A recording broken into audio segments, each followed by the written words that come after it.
दोस्तों Trident limited की बात करें तो स्टॉक के अंदर लगभग 1.5% की आज हमने गिरावट देखी है, लेकिन स्टॉक अभी भी 35 के आसपास है।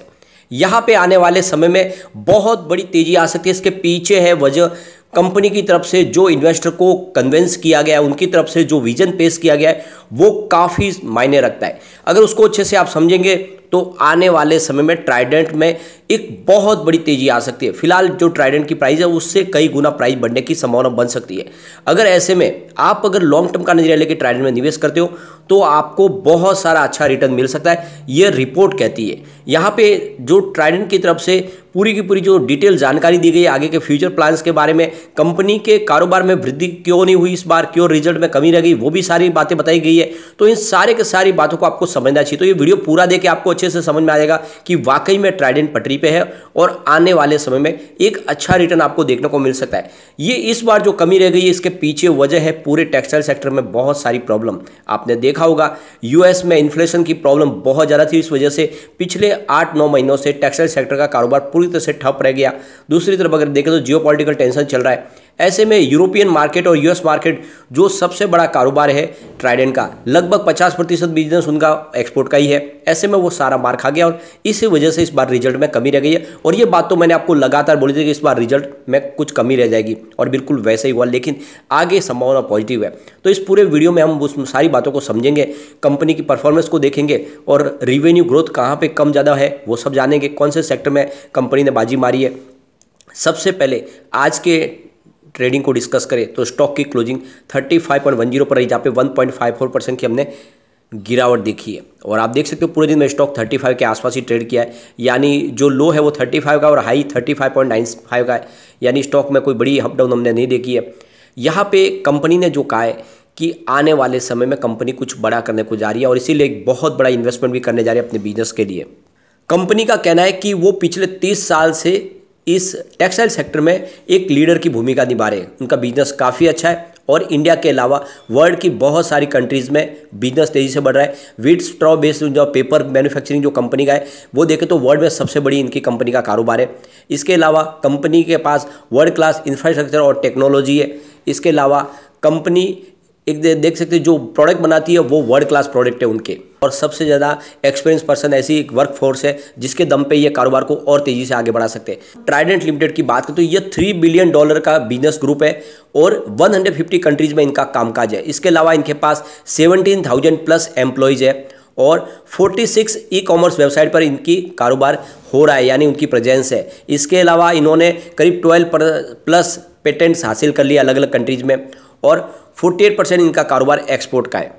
कंपनी ने 1990 में यान से शुरुआत की थी और उस समय इनके पास मात्र 17 के स्पैंडल्स है। उसके बाद में बिजनेस को उन्होंने आगे बढ़ाना शुरू किया और 1998 से लेकर 99 के बीच में इन्होंने टेरी टॉवल का बिजनेस भी शुरू किया।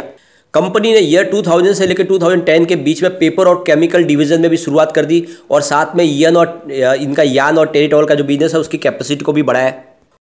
2010 से लेकर 2020 की बात करें तो कंपनी ने अपने बेड लिनन के बिजनेस की शुरुआत भी कर दी। इसके अलावा कंपनी ने ई कॉमर्स और डोमेस्टिक मार्केट में मजबूती बनानी शुरू कर दी और कंपनी को 10 पैटेंट्स भी हासिल हो गए इस दरमियान, यानी कंपनी का बिजनेस तेजी से बढ़ना शुरू हो गया, पटरी पे आना शुरू हो गया।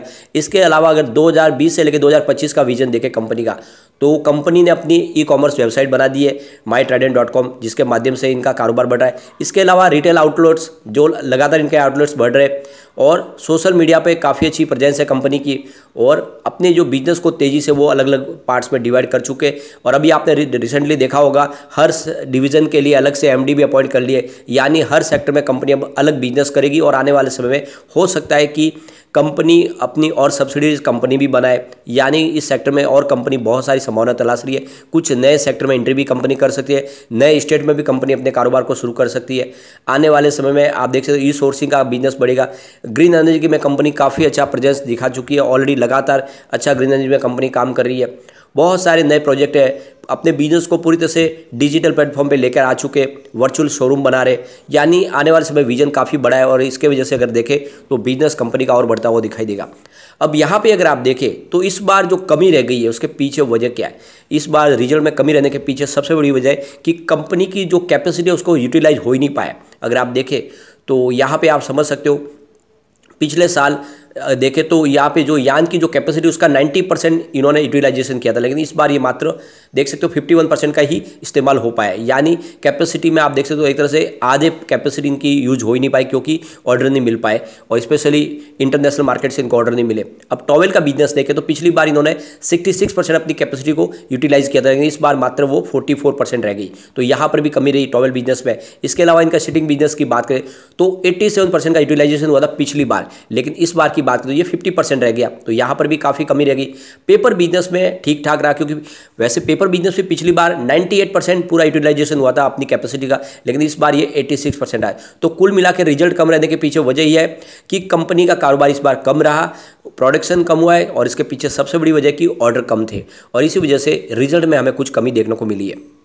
अब हम फाइनेंशियल ईयर 2018 से कंपनी के बिजनेस को देखेंगे, किस तरह से रेवेन्यू में योगदान रहा इनके अलग अलग डिवीज़न का। आप देख सकते हो यहाँ पे फाइनेंशियल ईयर 2018 में इनका जो बात लेने और बेड लेने का बिजनेस था उसका 48% का रेवेन्यू में योगदान था, और यान बिजनेस ने 33% का योगदान दिया, और पेपर बिजनेस से 19% का योगदान रहा।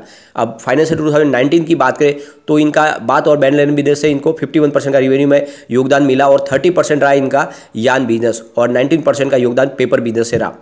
फाइनेंशियल 2020 की बात करें तो टोटल इनका बात लेना और बैंड लेन बिजनेस से इनके रेवेन्यू में 54% का योगदान रहा है, और यहाँ पे 26% का योगदान इनका यान बिजनेस से था, और यहाँ पे 20% जो इनको मिला रेवेन्यू सेगमेंट वो पेपर डिवीजन से रहा। इसके अलावा फाइनेंशियल 2021 की बात करें तो सबसे शानदार है इनके या बात लेना और बेड लेन बिजनेस के लिए, जहाँ पे इनके टोटल रेवेन्यू में 64% का जो योगदान है वो सिर्फ आपको यहाँ पे बात लेने और बेड लेने से दिखाई देगा। 20% का जो इनका योगदान है वो यान डिवीजन से है, और यहाँ पे सबसे कम 16% का योगदान पेपर डिवीजन से रहा। अब 2022 की बात करें पिछले साल की तो 58% का योगदान तो बात लेने और बेड लेने बिजनेस का था, और 28% की जो भी इनका योगदान है वो यान बिजनेस से था, और पेपर बिजनेस से 14% के आसपास रहा। और इस बार देखें तो टोटल जो बात लेने बेड लेने से इनके रेवेन्यू में हिस्सा आया वो 50% का है, और 29% का हिस्सेदारी यान डिवीजन का है, और पेपर डिवीजन का हिस्सेदारी 22% की है। तो यहाँ पे आप देख सकते हो पिछले 5-6 साल के हिसाब से अगर देखें तो इस बार इनके पेपर डिवीजन से सबसे शानदार काम किया। ये जो इनका जो हिस्सेदारी है सबसे ज़्यादा बढ़ा, यानी 22% तक पहुँच गया। ये लास्ट में 20% तक ही था। अगर यहाँ पे हम इसके यान के बिजनेस को भी देखें 2019 के बाद सबसे अच्छा प्रदर्शन इस बार किया है, इतनी कमी रहने के बावजूद भी। और यहाँ पे अगर हम बात लेने बेड लेने के बिजनेस की बात करें तो इसमें काफ़ी ज़्यादा कमी रह गई है, सिर्फ 50% का रेवेन्यू में हिस्सेदारी मिली है, और ये आप देख सकते हो फाइनेंशियल 2018 के बाद सिर्फ सबसे कम है। तो इस हिसाब से अगर देखें तो इस बार जो इनका रेवेन्यू में सबसे जो बड़ी कमी रही है वो इनका बात लेना और बेड लेने का बिजनेस है, जो स्पेशली इनका एक्सपोर्ट का बिजनेस होता है, वहाँ से इनको काफ़ी ज़्यादा कमी रह गई है। कंपनी ने बताया कि उनको काफ़ी अच्छी रेटिंग मिल रही है। यहाँ पे देख सकते हो इंडिया रेटिंग की तरफ से उनको AA पॉजिटिव आउटलुक की रेटिंग दी है, जो इनका नॉन कन्वर्टेबल डिबेंचर बॉन्ड्स है उसके ऊपर। इसके अलावा केयर रेटिंग की तरफ से AA पॉजिटिव आउटलुक की रेटिंग है, जो इनकी LT बोरोइंग्स है, और A1+ की रेटिंग है इनके ST बोरोइंग के ऊपर। क्रिसिल की तरफ से AA स्टेबल आउटलुक की रेटिंग दी गई है LT बोरोइंग के ऊपर, और A1+ की रेटिंग है इनके ST बोरोइंग्स के ऊपर, और DNB की 5A1 की बिजनेस रेटिंग मिली हुई है। तो काफ़ी अच्छी रेटिंग कंपनी को मिली है। इसके अलावा अगर आप देखें तो कंपनी ने अपने फ्यूचर प्लान को भी यहाँ पे डिस्कस किया है।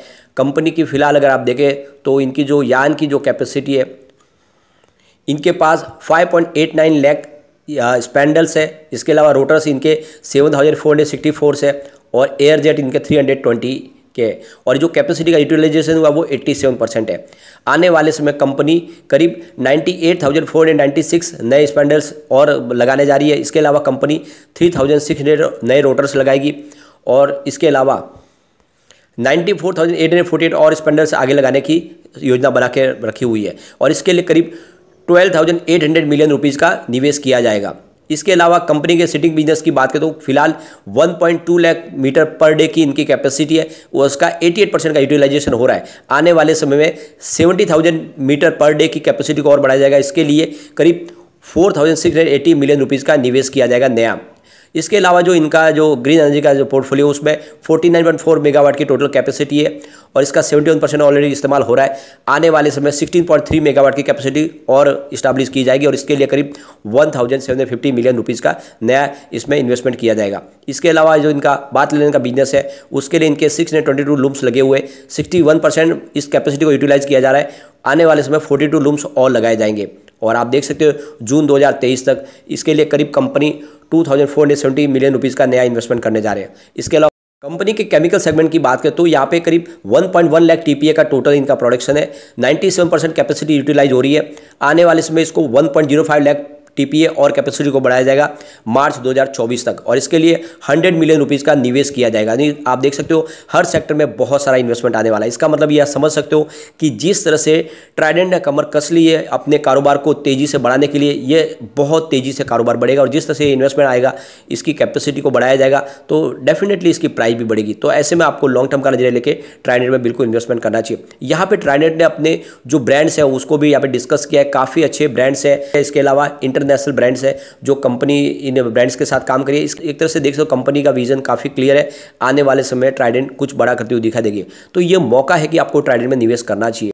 पहले अगर आप देखें तो राजेंद्र गुप्ता पूरी कंपनी को अकेले संभाल देते, लेकिन अब राजेंद्र गुप्ता एक तरह से कंपनी से साइड में हो गए हैं और ऐसे में कंपनी के सारे डिवीजन संभालने के लिए अलग अलग एमडी आ चुके हैं और वो अपने एक्सपीरियंस का फायदा उठाते हुए कंपनी के हर कारोबार को तेजी से आगे बढ़ाएंगे। तो ऐसे में ट्राइडेंट में मुझे लगता है कि आने वाले समय डेफिनेटली तेजी आएगी और ये स्टॉक वाकई कमाल कर गया और वैसे ही रिटर्न देगा जैसा ये स्टॉक कोविड काल में लोगों को दे चुका है। जब 3 रुपीज़ का स्टॉक 70 तक चला गया तो फिर से तेजी बन सकते हैं। तो ऐसे में डरने की कोई बात नहीं, लॉन्ग टर्म का नजरिया लेकर निवेश कर सकते। मुझे लगता है जिस हिसाब से ये माहौल बन रहा है आने वाले 2 साल में ही 100 को टच करने की ताकत रखता है, तो निवेश करना चाहिए आपको। लेकिन फ्रेंड कोई भी इन्वेस्टमेंट करने से पहले अपने फाइनेंशियल एडवाइजर से बारे में ले ले या अपना खुद का रिसर्च करें, क्योंकि मैंने वीडियो आपके एजुकेशनल पर्पज के लिए ही बनाया। वीडियो पसंद आए तो लाइक से जरूर कीजिए और चैनल को सब्सक्राइब कर दीजिए। Thank you friend.